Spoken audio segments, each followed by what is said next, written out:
Squid Game était un peu devenue la série de tous les records, à sa sortie le 17 septembre 2021, puisqu'elle réalisait notamment le démarrage de l'histoire de Netflix, devant les chroniques de Bridgerton, avant d'être dépassée par Stranger Things et sa saison 4 l'année suivante. Sans compter que le programme s'offrait rapidement un nouvel exploit après sa sortie en comptabilisant plus de 3 milliards de minutes de visionnage lors de la seule semaine du 4 octobre 2021. Une série qui reste encore aujourd'hui l'une des plus populaires sur la plateforme de streaming Rouge et Noir. Ce huis clos, dans lequel des personnes en grande difficulté financière sont contraintes à s'entretuer lors de jeux d'enfants, dans le but de remporter le jackpot, est considéré pour beaucoup comme une sombre et violente dénonciation des dérives du capitalisme. Un thriller dystopique sud-coréen, dans lequel Oh Yo-soo occupe notamment une place importante.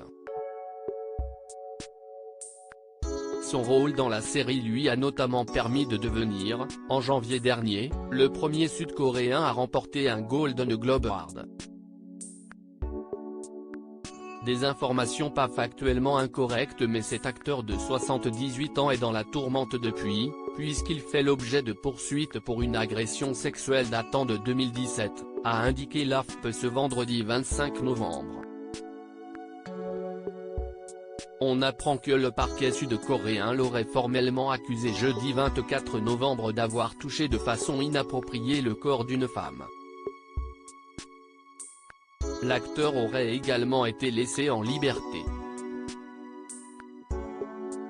Des informations pas factuellement incorrectes, a déclaré à l'AFP un responsable du parquet du district de Suwon, dans la banlieue sud de Séoul, sans donner toutefois davantage de détails sur cette affaire.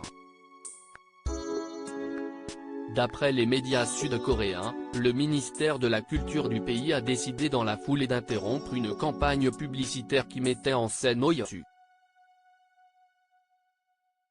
Sauf surprise, l'acteur ne devrait pas jouer dans la saison 2 de Squid Game qui doit être mise en ligne plutôt fin 2023 ou début 2024. Ce dernier nie quant à lui les faits et a simplement reconnu avoir tenu la main de la femme pour lui montrer le chemin autour d'un lac.